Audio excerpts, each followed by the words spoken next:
You know, I don't get too emotional about a lot of stuff, but, you know, when I think about how much I could have failed, and then I look at how much I've succeeded, they're light years apart. And right in the middle of both is the Florida Sheriff's Youth Ranches. When I first came to the ranch, no one cared. I was failing school. We did it on purpose to see if anybody was paying attention. You come here and someone does that for you, it's like, you know, someone actually cares about me. I actually matter. I'm not just another number. When I went to the youth ranch, like, I don't know, they're just so careful to make sure that, like, every kid is getting the attention they need. The thing that the youth ranch gave me that is, it's like what parents should give their children, is like the chance to like dream and think anything is possible. As sheriff, and also previous to that as a law enforcement officer, the biggest inquiry that I have from parents is the question of what to do with their troubled children. The only answer that I have, besides a loving two-parent home, is the Florida Sheriff Youth Ranches. We want to give kids opportunities that they might not have back in their communities and back in their homes. That's the key, that if they hadn't come here, there's no telling where they would end up. For them to call back and say, you know, this was the best thing that ever happened to them, then it's worth it. You know, they refused to quit on me because they saw something in me, even when I didn't see anything in myself. People that are not, quote unquote, supposed to be successful have an opportunity to be successful. Once you're part of this family, you're always a part of this family. We do not give up. If I was to say anything about this place, would just be, it is family. So this is my home. It will always be my home no matter what, and I'll stand by that. The Florida Sheriff Youth Ranches was a dream. The dream became a reality. It was started by sheriffs. Since the first opening of the Boys Ranch in Live Oak, we've expanded. We run summer camps, we run day camps, we have our residential communities. In each one of those programs, we change lives. It's basically just one big family. We're all just one big family, and that's how everyone looks at it. Everyone's here to help. You know, any way they can, that's what they're here to do. And I'm really thankful for that. If I wasn't in the youth ranch, I wouldn't even probably have finished high school. So the fact that I finished high school, I got a bachelor's degree, I got to study in Italy. There's no way I could have gone to school in New York City and got a master's degree without them. All I can say is this: come out, come out. We have an open door policy. Don't make an appointment, drop by. See, our gates are open. Our doors are open. We don't have to try to get ready for you. We're always, because we depend on you. We depend on the generosity of those who stop by.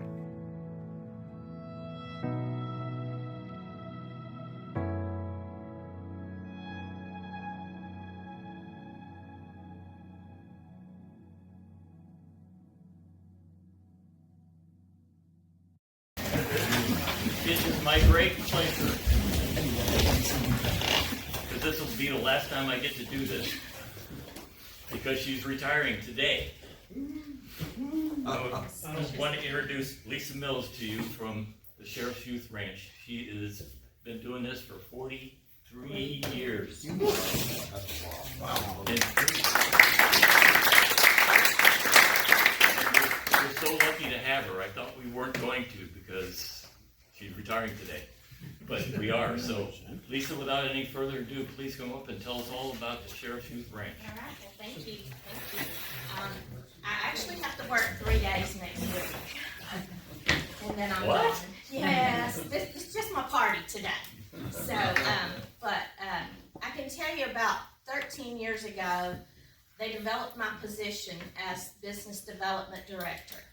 And when I first started and started sharing about the youth ranches, I had everything I wanted to say written on paper. And 8.5 by 11, 4 or 5 sheets. Then I condensed it down to some little index cards. And then I said, I don't need these either. I'm gonna speak from the heart because I've been there for 43 years. Yeah. So I did this morning make me some notes just so that I would kind of stay on target because I am time crunched and you have other business to take care of. And I didn't want to just stand up here and ramble. But I'll start from the very beginning for me. And I was 12 years old the first time I went to the boys' ranch. Tell you a little bit more about the boys' ranch in a minute. But the boys' ranch is 9 miles from Live Oak, Florida, which is my hometown, on a 2-lane country road. No street lights, no sidewalks, and there's boogers in them woods. Yeah. We often have kids that decide they don't want to be there, and they always decide to leave at nighttime. So I always said there's boogers in them in their woods, even though what's out there in the dark is also out there in the daylight. So, but anyway, we ride from town on a bicycle to the boys' ranch, which was about 10 miles from town. We had a peanut butter and jelly sandwich when we got there. We got back on our bikes and we rode back to town. We had asked friends and neighbors to support us in our bike-a-thon. Don't remember who we were raising money for, but they might pay us 10 cents a mile. So I rode 20 miles and I made $2 or whatever this organization was. That was on a Saturday. Sunday morning I got up, I could hardly move. I told my mom I never want to see that place again. I hurt from the top of my head to the tip of my toes, and I'm only 12 years old. I didn't know what hurt was.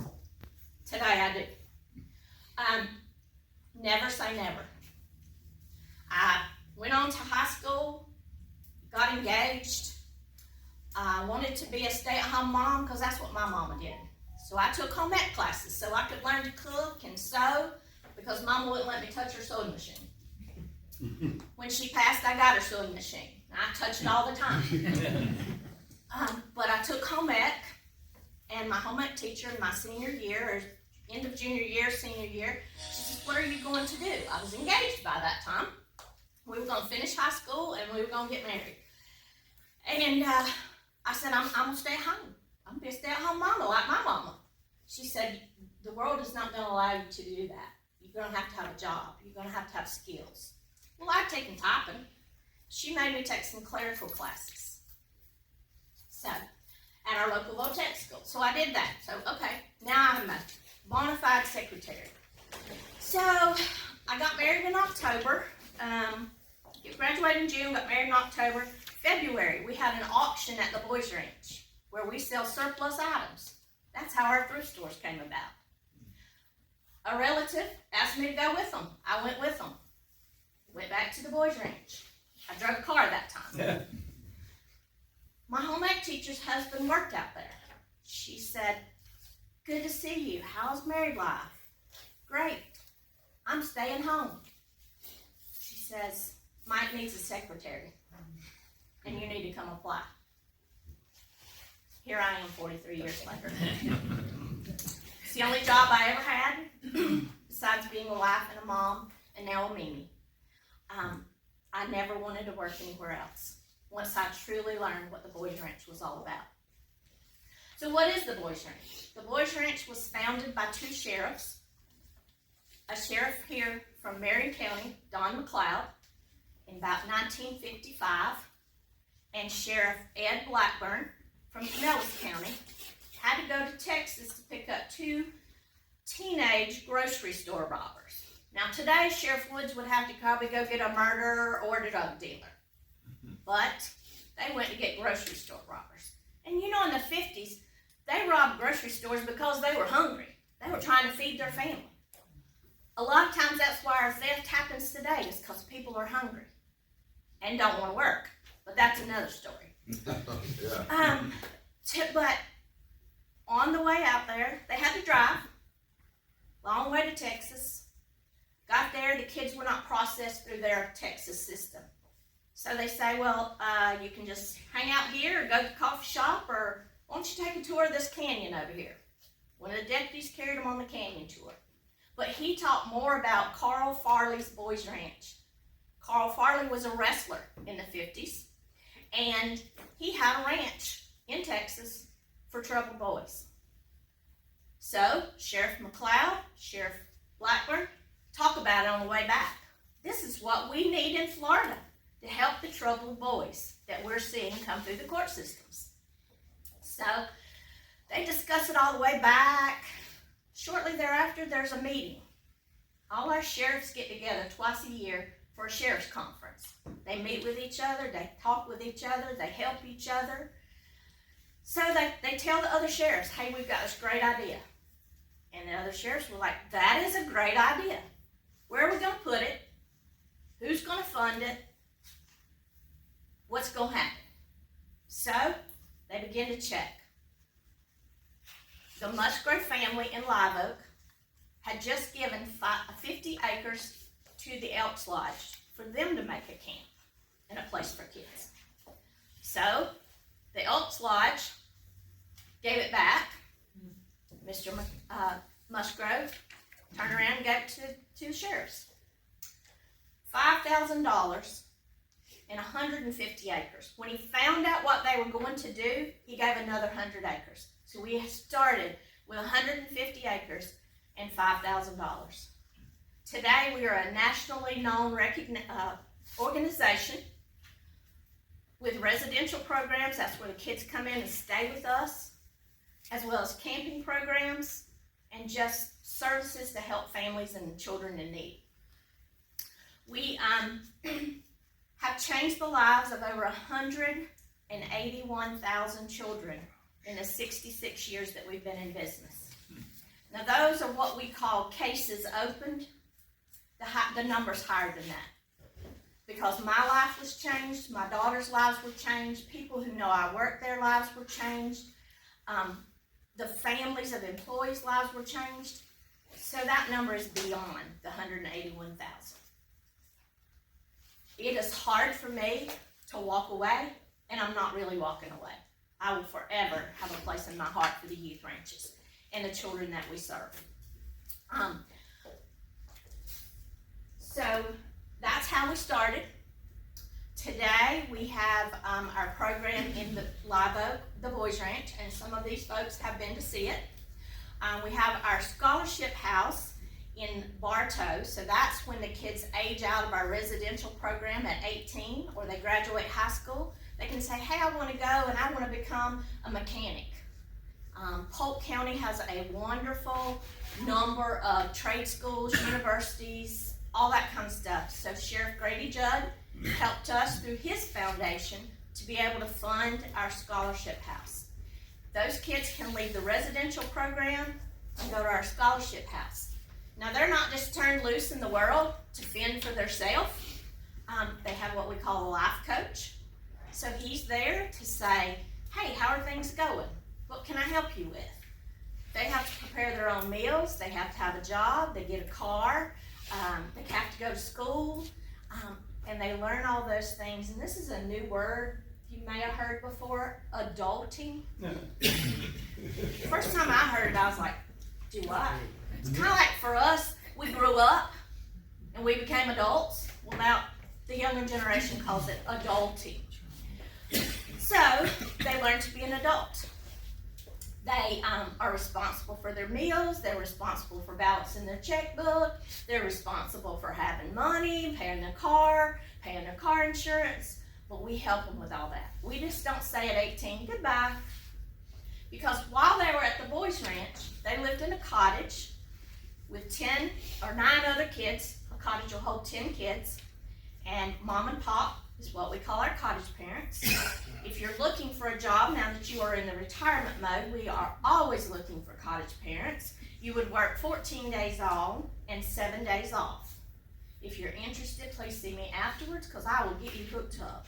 It does have to be a husband and a wife team, but if you know of anybody looking for something to make a difference, this is a job for them. So they stay in a cottage. Mom, pop tells them it's time to get up. It's time to make your bed. It's time to eat breakfast. it's time to go to school. It's time to do your chores. So somebody has told them exactly what to do. So at 18, we can't just throw them out into the adulting world. So they go to our scholarship house and they learn how to take care of themselves and be that adult. Many of our kids come back and be employees with us. We had a gentleman who was a rancher. He and his wife were cottage parents for about 15 years. We had one who came back. He was pretty young when he came back, and his family, but he had young children, and he just decided that was not where his kids needed to be at this stage or season in their life. So he resigned, but he said, I'll be back. And now he's the president of the Alumni Association. So he's still in there, he's still vested, he's still helping others. But our kids go to school on campus. We are a private school. We came accredited a couple of years, well, about 2 school seasons ago.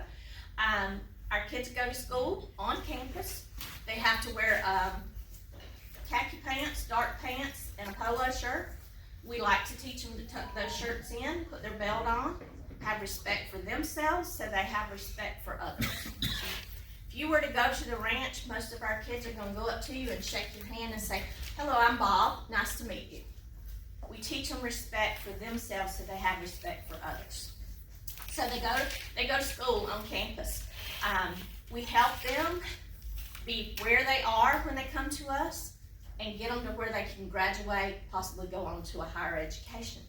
Many times the first thing that falters with them when they become in a situation where they need us is their grades. Nobody's forcing them or pushing them, encouraging them to do their studies, so they don't. So we meet them where they are and help them get them on their grade level. And we became a private school because we were working with the school system. We had to do what they said. We had to teach what they said. We had to have them take those standardized tests that Florida says you have to take. And all of our kids were different. So even in the school system today, we expect every kid to be able to do the same thing. And all kids are not like that. All of us are not like that. So we encourage them to get that education. That leads me into what we call our 4 pillars. And they are work, study, pray, and play. If we have those 4 foundations for our kids as they come into our program, they can become productive adults. So work is everybody has to have a job. Whether it is raking the leaves at the cottage, cleaning up around the cottage, sweeping the sidewalk, mopping the kitchen floor, whatever it is, everybody has to have a job. We want them to have that study. We want them to have that education that every single person should be afforded. So we're going to make sure that while they are in our program, they are doing their studies. So we got work, study, play. We want them all to play and be kids. If you heard many of their stories, they've had to be the adult in their family while their mom's out or dad's out carousing and doing whatever and not being that adult person in their life. So we want them to play and learn to just be a kid. So many of our kids miss that. And then our last pillar is pray. We want them to have a spiritual relationship with our Heavenly Father. We want them to know that there's somebody greater than we are who created this universe, and we want them to have that special relationship. With our private school, they are able to teach some biblical lessons. One of our teachers has actually been to seminary, and so he's a history teacher, but he also teaches them some theology, helps them learn how to study the Bible and be in the Bible, be in the Word, and accept Jesus. And then on Wednesday mornings, they have chapel. You may not want to participate. You can sit there with your arms folded and your head down, but you're going to be in the chapel. That is not a choice, and they know that coming in. Now, if they are we're non-denominational, but if they are of another faith, we will see to it, if those services are available in town, that they get to those services and that religious part of them. So We just want to help them get their lives on track and be that productive young adult. Let me see where I am on my notes. The youth ranches is donor funded, so we don't take any government money. Of course, the government changed that too, to where they don't give us any. So we take our kids to Washington to see their congressman or senator. Last year, we took every student that was in school and on campus at that time. They met with the senators, they got behind the scene looks at things that go on in Washington, and they got to say to that senator or congressman, this place has changed my life. So a couple of years before that, there was an act or a law that was trying to be passed, and it's called the Family First Act. So what they say is a child who's in need of our residential program like ours needs to stay with their family first. So say you have a grandchild who really needs our services. The government says, no, you would be better off to raise them instead of someone else who knows how to deal with this kind of situation. You raised your kids. Now you're grandparents and you're supposed to get to spoil your kids, not have to be that person who's now raising them. So they said, no, it's better if they stay with the family. That's why it's called the Family First Act. Plus they say that a foster home is better than us, a residential facility. Some are, some are not. And we know that for a fact. So because of that, they don't pay us to help these children. And we are okay with that. Because folks like you give us a little bit of money on a regular basis, on an often basis, when you feel the need, when you have the excess. And then the government can't tell us that we can't teach them to go to church, that there's a higher being. So we are okay. We don't get the children that we did, but we're okay with that. We also can't service as many children as we did because when COVID hit, our government paid people to stay home, don't go to the grocery store, don't go out to eat, you don't have to put gas in your car because you're not going to work, don't do this and don't do this and don't do this, but we're going to send you a check. Okay? So now, nobody wants to work. We have rewarded bad behavior, our government did, by giving money to people to do nothing. So they still getting it. If you shop at our thrift store right up the road here, there are at least 5 positions open there because we can't get staff to work. We are running it on the most minimal number of staff that can be run to operate that store. It's the same thing in our residential program. We have kids that need to be served, but we can't get people to work. We can't find cottage parents that will say, I want to help these kids. That's why I say, if you think it's something you might want to do, look into it. Maybe you know somebody else that might be great at that. But we want to help children, but we need staff to do that. So the kids live in a cottage, 9 kids plus 10 kids altogether. We are co-ed, so we have boys and girls at the boys' ranch, but the girls have a cottage and the boys have a cottage. Now they go to school together, and there's those budding school romances. I get tickled when I go out there that the teachers will say, come on, Romeo and Juliet, or whatever, and you'll see them walking from school to lunch and back, holding hands, and okay, this lunch period, they're together, and by 3 o'clock, goodbye. That's part of life. But we also found out, because we had girls on campus, our boys behaved better. Before, they only were boys there. And now you gotta be on your A game because that girl may be looking at you. So that was something that one of our long-term employees, Mr. Jim Strayer, he always wanted that. He had seen it in other programs, and he wanted that. Before he passed, the board said, okay, let's do that. Let's make this co-ed, but you have to keep it the name of the Boys Ranch. We all call all our kids ranchers, whether you're a boy or a girl. And if you think about it, that child that comes in is mad at the world with their family for sending them there. I was talking to a lady from my church this week. I think it's her grandson. He's 13. That's what I call a tween. They don't know if they're adult. They don't know if they're a kid. They're tweens. I said, he's going to be so mad with his mama because she wants to send him to this place. We get it. Every one of them come in that way. He's going to act up and he's going to get in trouble once he does get there. But it's okay. Those cottage parents are going to love him. They're going to take care of him. They're going to let him know that we are here for you, not just your mama dropped you off. Now, every child has to agree to come into the program. They do come up for a visit so that they know what they're getting into. We have had kids before. Our farm manager likes to talk about one that came from Key West in his flip-flops, his board shorts, and his Hawaiian shirt, and he came to work at the ranch, or at the farm. He's around horses and cows. You can't wear your flip-flops if you want to keep your toes.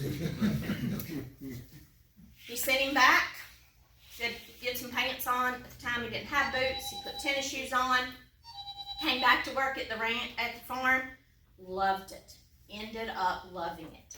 Because let me tell you, you got to have some patience to work with a heifer, a calf that has just come off its mama. You got to teach it to lead so you can show it in the ring at the county fair.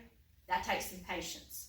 And that's what working at the farm does, is it teaches them to have patience with that animal so they understand why people are having patience with them. So that's one of his favorite stories. But we get a kid who comes in from, say, Orlando. They've never seen anything but sidewalks and asphalt roads. We are 9 miles from town. When you get out there, there's no Walmart around the corner. Walmart's 11 miles from the ranch. It's a culture shock for them. For me, it's not, because that's how I grew up. For me to come to your retirement community, that would be a culture shock for me. I couldn't do it. I'm not used to somebody living that close to me and me having neighbors. My neighbors are my relatives as well, but I just, when I retire, I'm gonna stay home. And I have 10 acres at home, and I have run of it. I don't have to ask anybody if I can plant a plant or whatever. So that is a culture shock, though, for a kid who's come from the Orlando area. And as I said, we have boys and girls, because it's not just boys who have an issue, it's girls. And we bring them all in, let them know that they are loved. We used to have a group that put together what we called a welcome kit. So say you're going to, we'll call it a foreign land. You don't know anybody there, and you've been told you're going to live in this cottage with 9 other kids and 2 people that you have no idea who they are, what their names are. All you got is your suitcase maybe that you brought with you. So our little group used to put together a quilt, a pillowcase, hygiene items, a notepad, some pens, and that was their box. It welcomed them to the youth ranches, and it became theirs to keep even when they left. But that way they knew somebody loved them. Our average stay is about 1.5 years. We like them to at least go through 1 year of school to help them get on track and get those study habits maybe that they've let slide. So it's about 1.5 years. The average age is about that 13-year-old, because that's just those teenage years. And we will let them stay with us as long as they need to. They come in, they talk with a therapist, they say, okay, this is where you are, and this is where we want you to get, and let's talk about the steps we're going to take to get you there. So they meet with that therapist on a regular basis. Everybody's on the same page. They're all working to help those children. And they will tell you, if they share their story with you, I hated this place when I got here. They will all tell you that. And today, they would tell you, but it's changed my life. It's changed my life. If you are a Florida Gator fan from the 80s, you might know Thaddeus Bullard. He played under Steve Spurrier. He is now WWE superstar Titus O'Neil.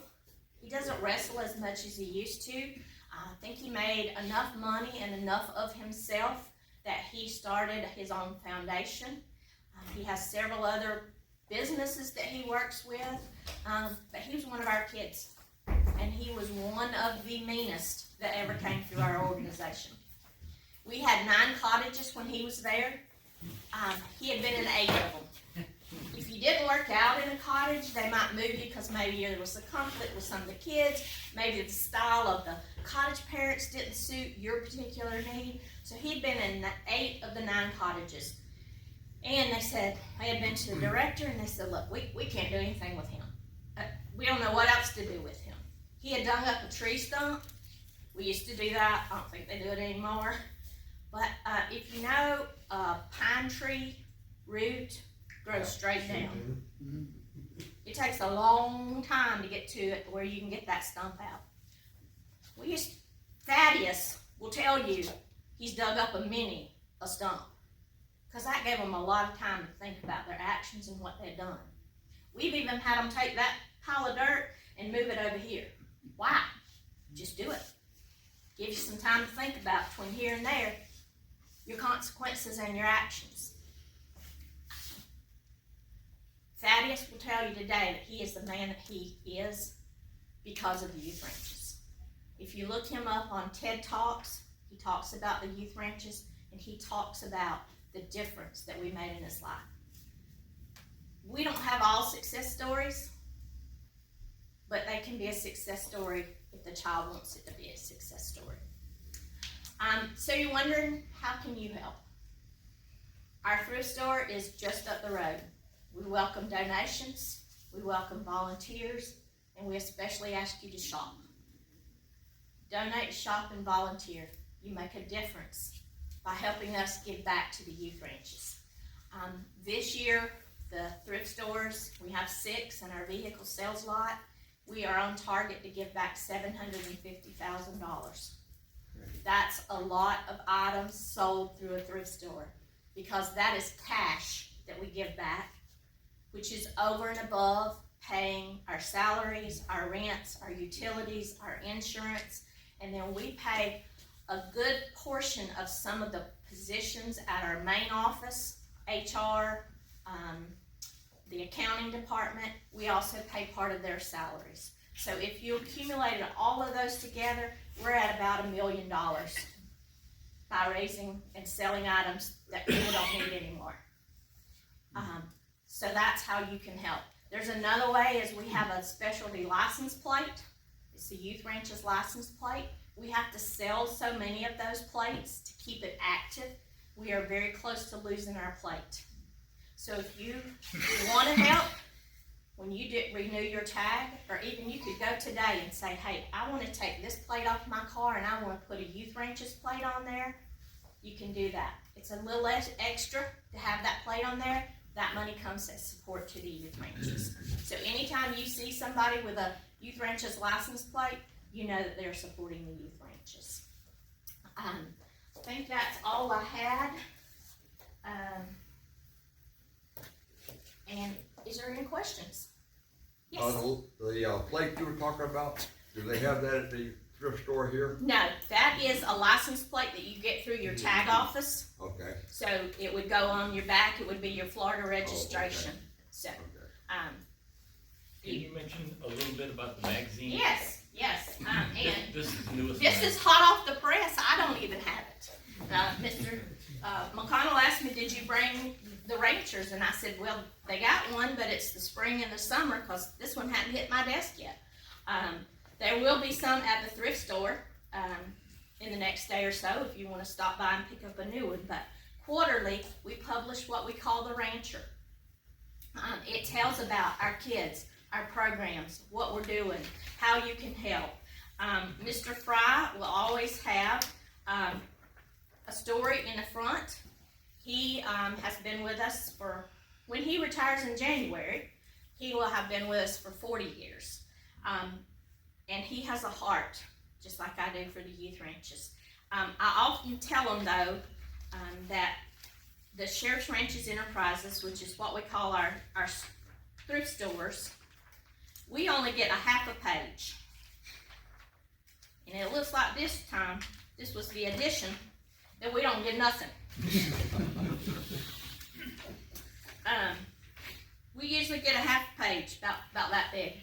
Tells you about donate, shop, and volunteer. It's a picture of our truck that we pick up cars with.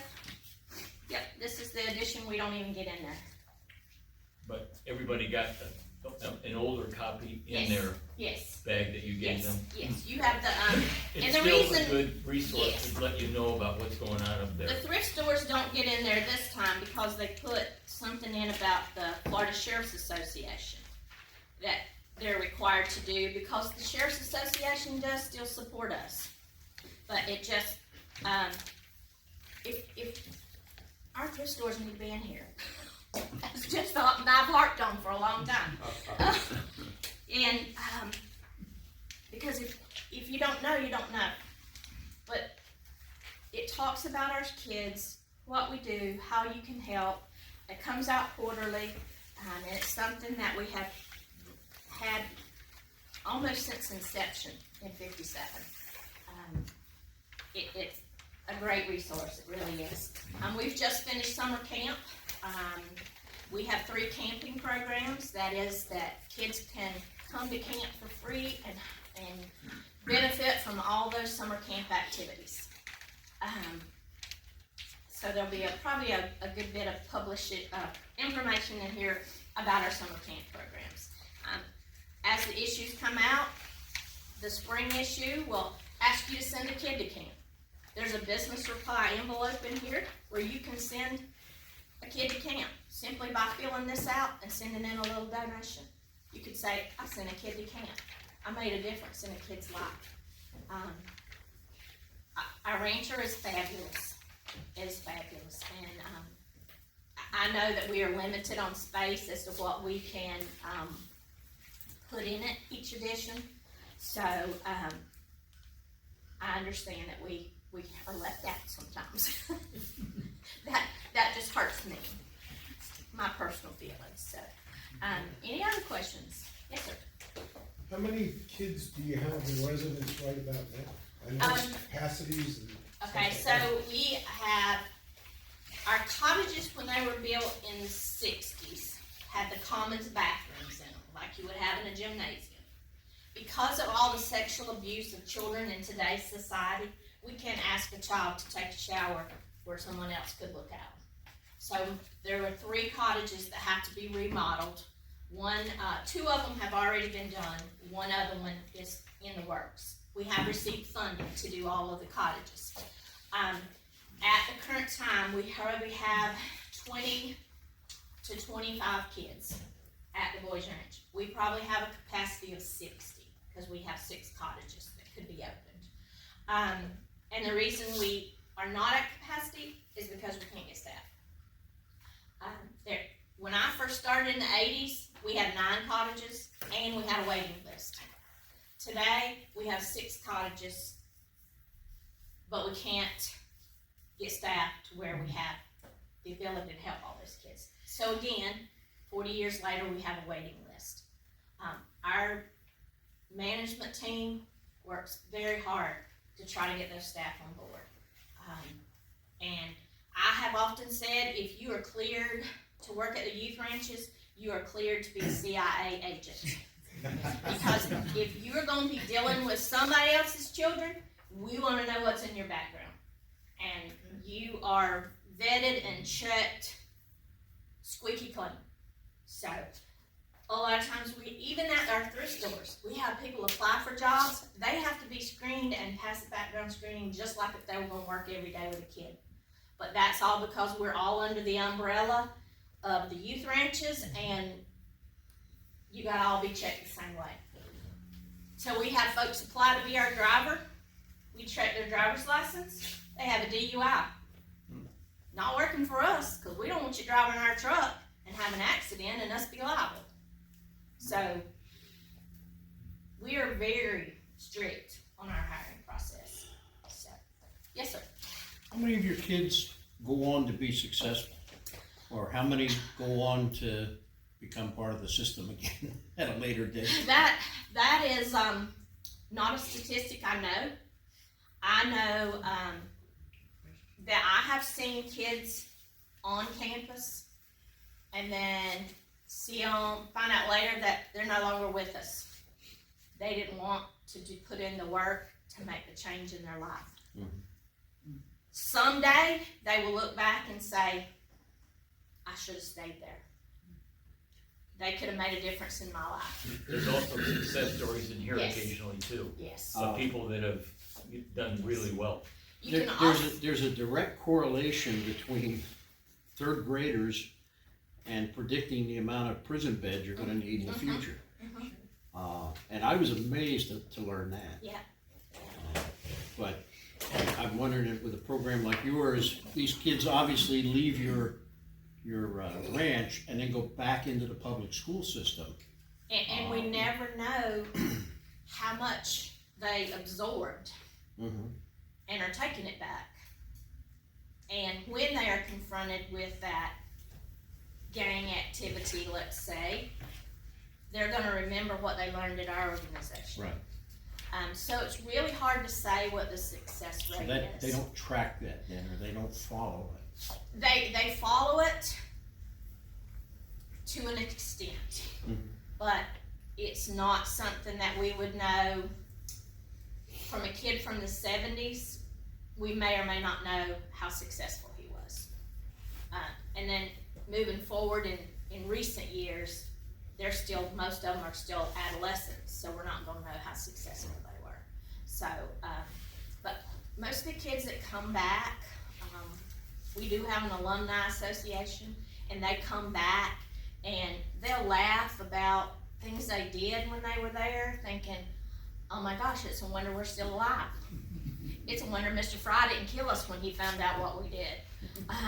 We've had them steal a tractor and drive to town because they thought they wanted to leave. It is just, you just never know how we're going to affect them. We try everything we do to positively impact their lives. What are their ages? 8 to 18.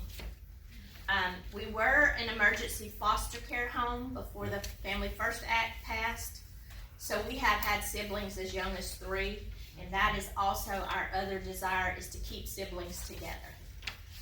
If you think about kids going into foster care, and maybe there's a group of 4 of them, and they're young, they don't possibly even know what their last name is, much less what their siblings are, because they possibly didn't have the same last name. So how do they ever connect with each other again? So our desire is to keep siblings together. I will tell you a success story in that we had a young man at our program. He was graduating, and I noticed that there was this young lady and her mom sitting next to him, and she kept taking his picture. And so I teased him. I said, you have your own paparazzi here tonight. Well, the mom said they're brothers, and they were separate, brother and sisters. They were separated through adoption. His new adopted family did not want him to have anything to do with his past. He stayed here in Florida, ended up at our program. That's how much the foster family and the adopted family loved him. They had to send him to the ranch. She ended up in Denver, Colorado. But when he got old enough to get a cell phone and social media, she found him on Facebook. Realized, hey, that's my brother. They, by chance, had the same last name. Her mom helped her get in touch with the ranch and then brought her from Denver to Florida to see him graduate from high school. They had been separated for 11 years. And her mom told me that as long as she had been able to know that she had another family member, she had wanted to find them.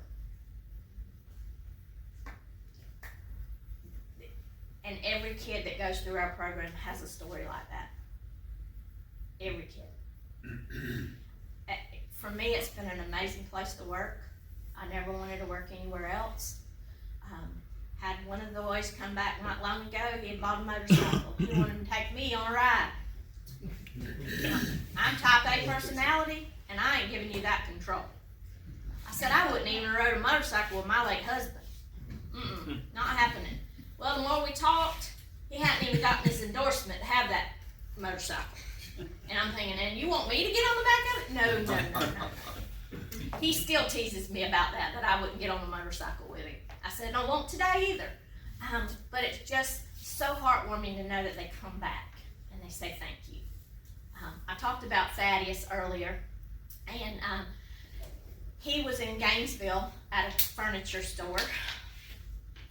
Because he'd been a Gator, he was supporting this furniture store to help put beds in something. I don't even remember what it was, but I heard he was going to be there, so I go to the furniture store.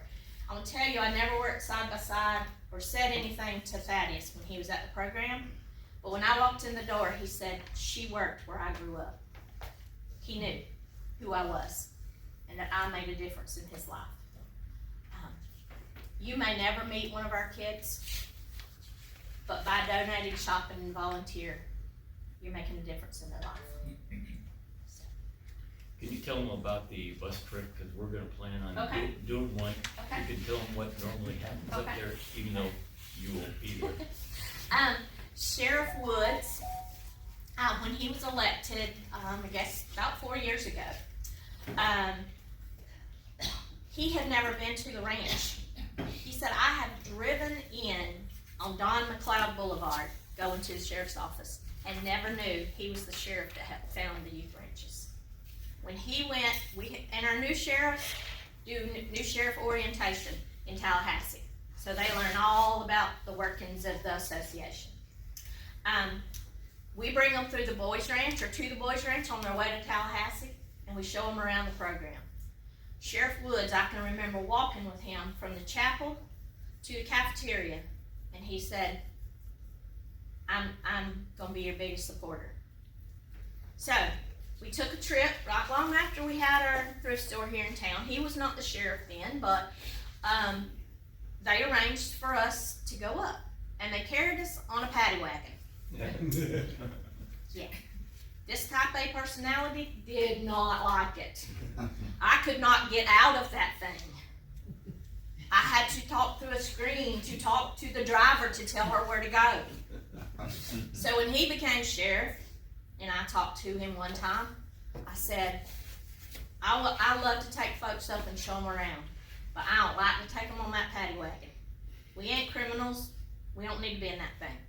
He went back to his finance person, said, buy a bus. I'm going to take people to the boys ranch. He bought a bus. Citizens of Marion County bought a bus so we can take people to the boys ranch and show you around. He will arrange for the driver. They will take you up. Someone at the boys ranch will tour you around, show you a cottage, the farm, the school, all the workings of the youth ranches. Will feed you lunch, and then the sheriff's office will bring you back.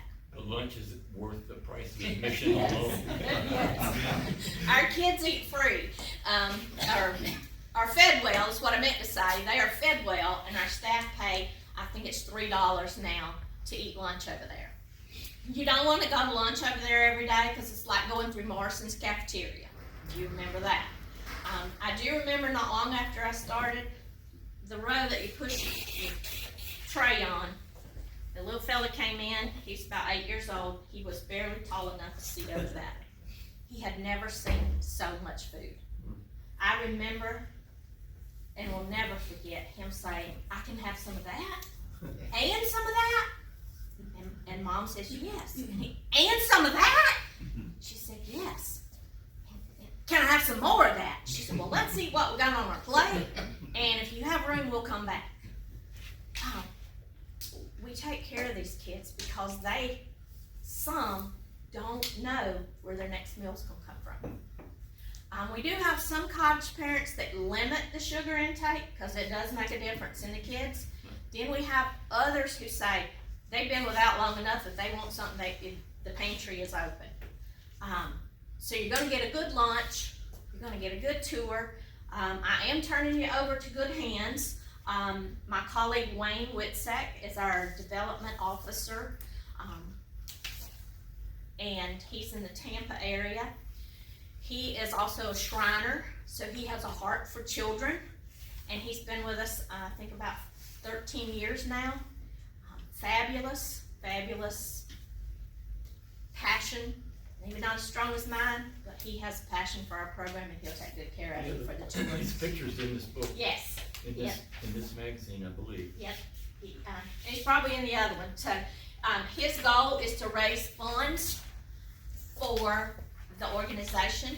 If you're a NASCAR, you may see, you gotta be really close, but we have a little star logo on some of the one of the NASCARs.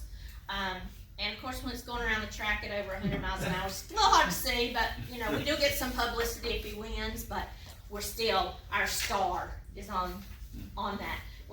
He was also instrumental in starting our Back the Truck campaign. So we have some large companies who have our star on the back of their 18-wheeler trailers, so that as they travel the country, people see, wonder who that is, and you know, they'll start Googling it and they'll look us up and wonder who we are, find out about us. We've always said that we are the best kept secret, and I believe that's true because we've not had the publicity of any negativity, and so we're just the best kept secret. So many of you may not have known about us until today, but I do encourage you to shop at our thrift store. Pick up a new magazine. They should have them out there. If they don't, ask them for it. I do want you to keep my number and let me know when you're coming up. If I happen to be in town, I may make a It's going to trip be out there. a Friday in September. We're going to be up there. Okay, Friday in on the bus. September? Yeah. Okay. All right. And I just happen to have a sign-up sheet right here All right. for those of you who are not on here yet. Yes, sir. Ms. Lisa, a couple questions. Okay. Can the parents or the children have pets? And the other one, do you have a guest cottage if someone wanted to stay overnight? Yes. So we don't allow each child to have a dog or a cat. We typically have a campus dog or cat, or the cottage parents may have a personal pet, so that they get that ability to be around a pet. We do have what we call our guest house. It is has a commons area of a living room, kitchen, and dining room, and then it has 4 bedrooms all from it. You simply just have to call the Boys Ranch and say, hey, I'm coming through. I'd like to stay at your guest house. You're welcome to stay. You could possibly even arrange to have dinner in a cottage. Meet some of the kids. So, yeah. Thank you. Yep. One more thing. We wanted to give you a little token of our appreciation for you to take back up there. Thank you. That was A little so donation kind. from Thank the you. shooting sports. Yep. And we appreciate you Yep. coming down. Well, thank you. We appreciate the Youth Ranch. I am not finished with the youth ranches.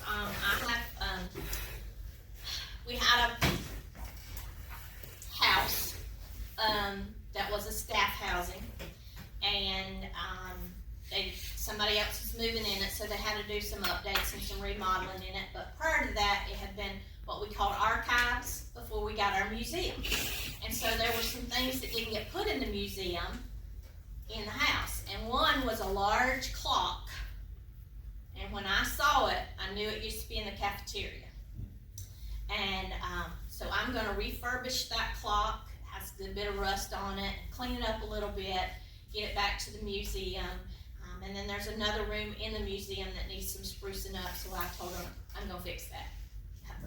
When you see it, I want you to see something better than what's up there now. And it's a sign that 40 years ago, we didn't have the abilities we do now to make a pretty sign, so it was printed on paper and scotch taped on the board. Well, over the years, that paper and scotch tape has lost its sticky, and it's all curled up, and it looks awful. And I'm not leaving it like that, so I'm going to work on that, and then I am going to travel, and I'm writing a book that I'm almost close to my printed proof, and the book's called Things That Make You Go, Gotcha. You never thought of that, right? Yeah. So it's things I've read or seen or heard a pastor say or on a podcast or somewhere that made me go, I never thought of that. So, for instance, is the Bible never tells us that Joseph said a word. Never thought of that, did you? Mary talks, but Joseph never said a word. So, Some wives would say that's a good thing. yeah, I have a good one for you for that. A very good one for that. It is biblical that the husband makes the coffee every morning. I do. Hebrews. Oh. It's biblical. Yeah, yeah. So,